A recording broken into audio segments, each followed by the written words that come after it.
Okay, thank you very much. Next we have Bob Griffiths, General Secretary of the Communist Party of Britain. Thank you.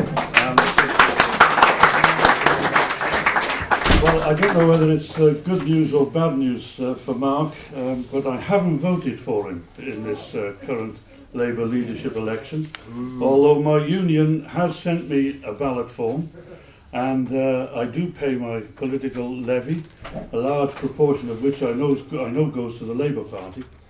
But I also understand how this issue has been used in the past by the right-wing media to damage left-wing candidates in the Labour Party.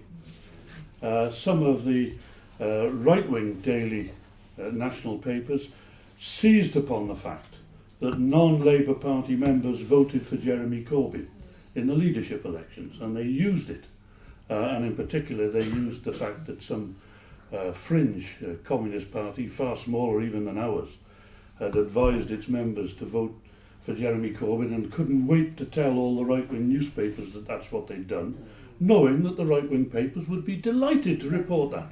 Communists back Corbyn.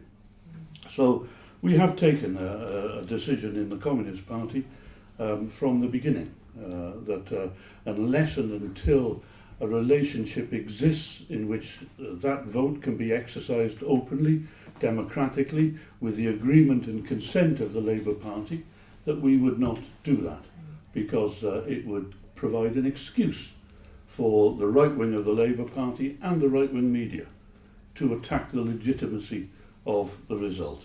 Otherwise, well, I won't tell you who I would be voting for, but I think you could guess. I want to make a few remarks about the weaknesses of the left in Wales, some ideas about how we could address them. I want to make some criticisms and self-criticisms, but I want to do that on the basis of us recognising that we are in a better position on the left in Wales now than I think we've been for some time. The resurgence of the left in the Labour Party should be welcomed by all non-sectarian socialists, whether they're in Plaid Cymru, the Green Party, the Communist Party or any other party. That resurgence of the Labour left does strengthen the whole of the left. And we should all be looking for the opportunities to work more closely together, as we have done at various points in the past as well. So I think that is a plus as far as where the left is in Wales today. Also, we have, in a whole number of localities, we have very vigorous campaigning on questions of austerity, cuts, anti-racism, peace. We have a whole number of quite vibrant internationalist campaigns and events in Wales and so on. And again, I think part of strengthening the left is that we support those broad movements, which again are opportunities for socialists and communists from different parties to come together in common cause. In particular, the People's Assembly, I think, should be something that, in my view, I know many of us on the left are very busy in a whole number of areas, but I don't think we should forget the role that the People's Assembly played, for example, in the election of Jeremy Corbyn. It was because thousands and thousands, hundreds of thousands actually, of People's Assembly campaigners, anti-war campaigners, public sector strikers, it's because hundreds of thousands of those people signed up to the Labour Party and voted for Jeremy Corbyn, for the person they'd always seen on the platform supporting them and marching alongside them in all those demonstrations and on those picket lines. That was undoubtedly the key factor that won that leadership election for Jeremy Corbyn. So I think it would be a big mistake for us to forget that and to neglect those movements that have played such an important part in this resurgence on the left in Britain. And that includes in Wales, I think.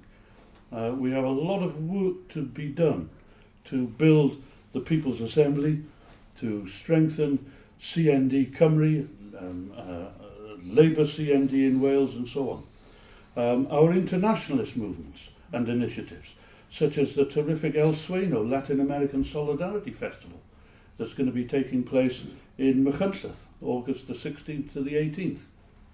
We've got the Merthyr Rising, we've got a whole number of events. They're great opportunities, not only for the left to come together, but to draw people in to the kind of campaigning movements and the kind of progressive and internationalist outlooks that we share on the left. As far as the weaknesses are concerned, well, I think it's undeniable there is quite a lot of disappointment in some circles about the record of the Welsh Labour government, which has achievements to its credit, but if we were to be honest, there have also been lots of criticisms. And it is to be hoped that a change of leadership at the top, especially given some of the refreshing ideas and so on that we've heard today, let's hope that a change at the top can begin to reverse that disillusionment, which I think we have to recognise and face up to.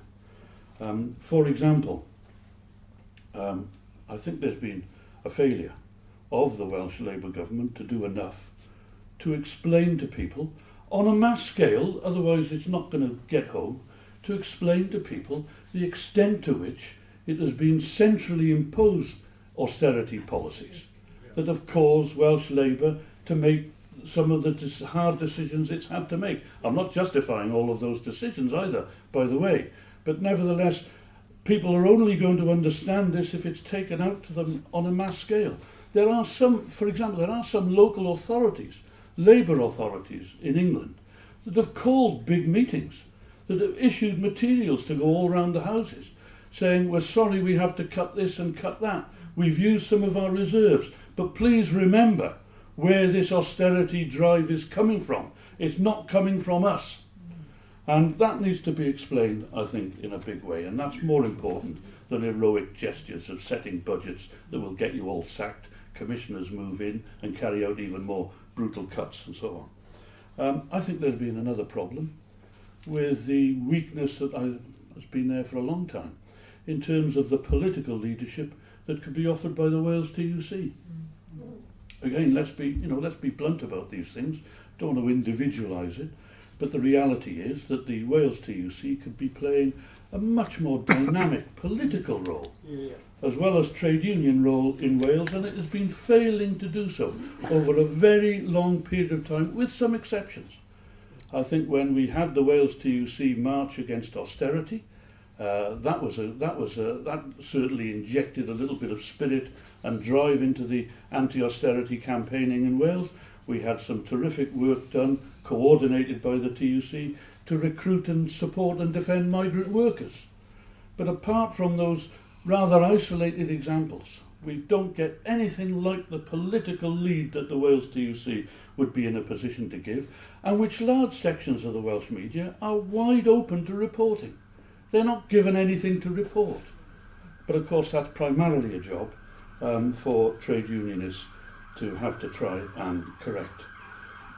Yes, the left in Wales is divided between different parties and so on, and sometimes that leads to sectarian outlooks that inhibit coming together, discussing things in a comradely way, and joining together to campaign for the things that we agree upon. And there's no easy solution to that, but I think in the current circumstances, not to recognise the opportunity to have the most left-led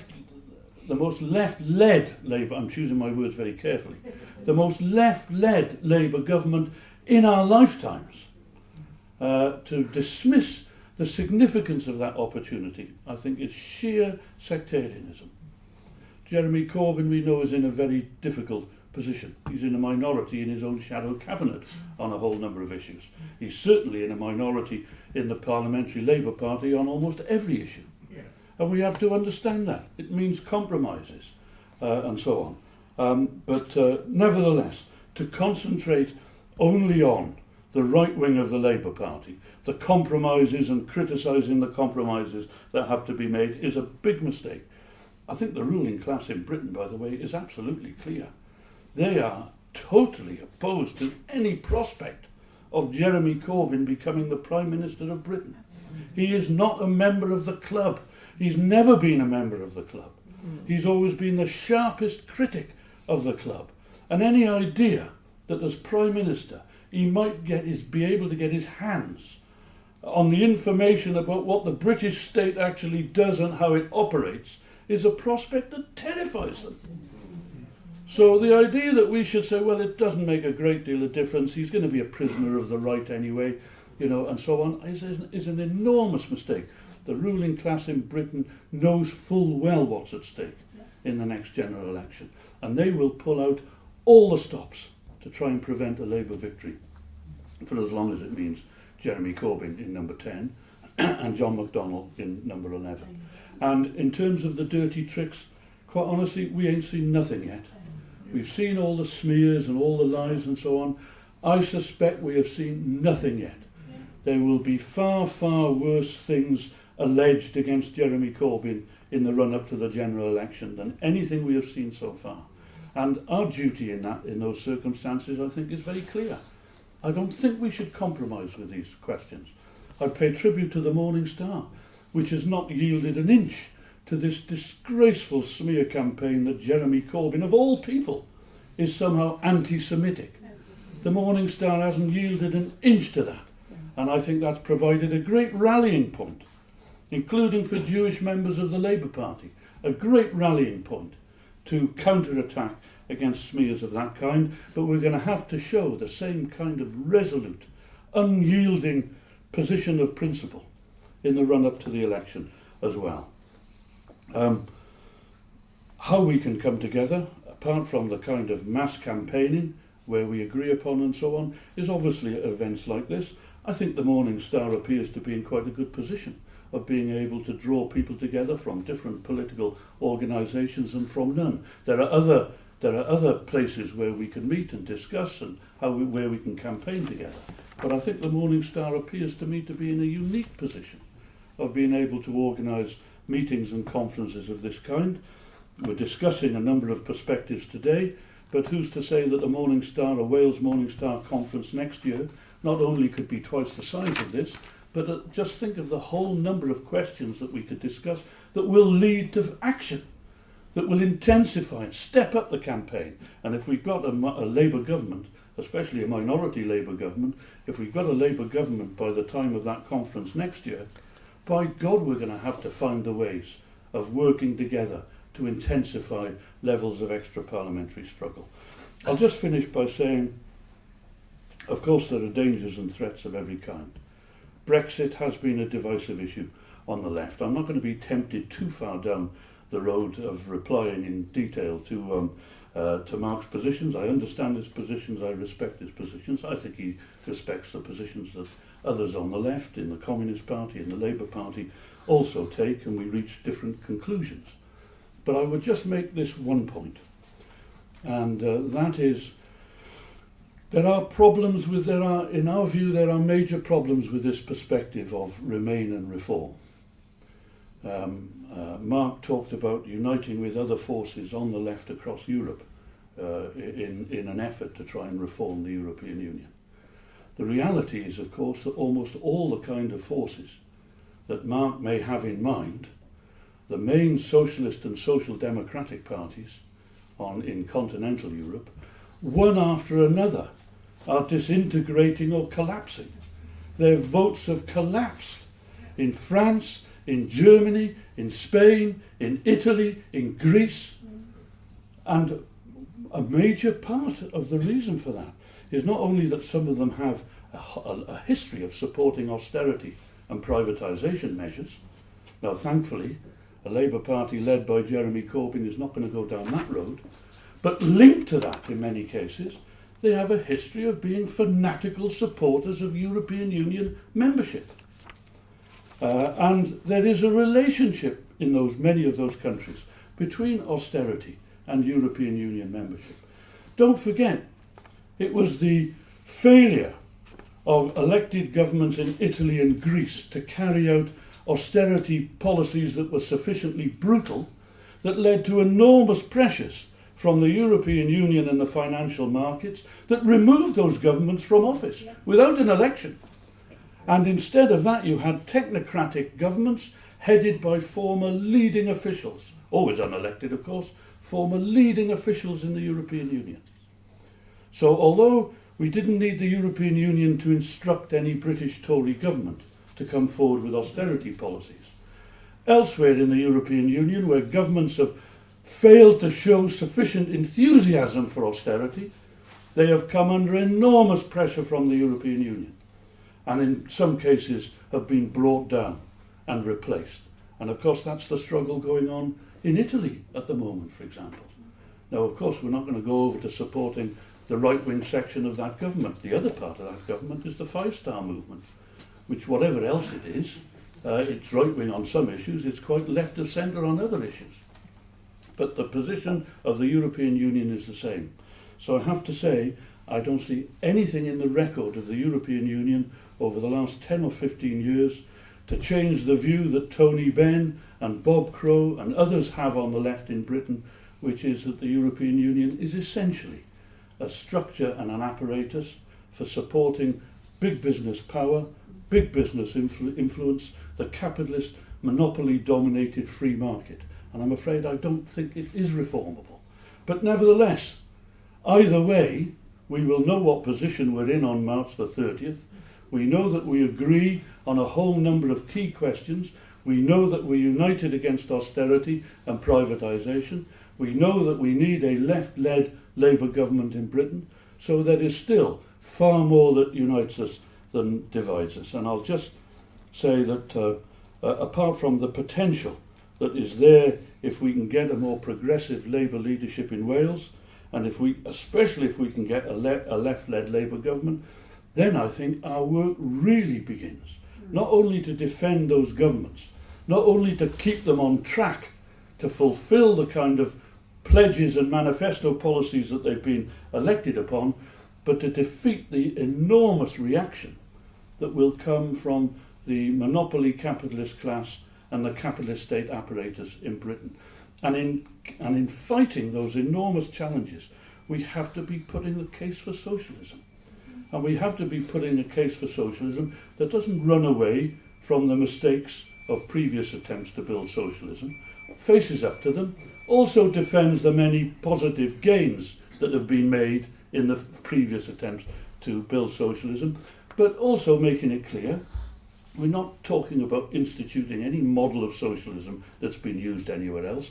We will have our own model of socialism. We'll have a Welsh model of socialism. We'll have a model of socialism across Britain that is made in Britain. And it must contain some new ideas, learning lessons from the past. And I think that was what was very refreshing about some of Mark's contribution in that respect. It's not just about electing left-led governments and then telling everybody then how things are going to be run. Socialism has got to be a popular mass movement, or sooner or later it will be defeated. Thank you very much.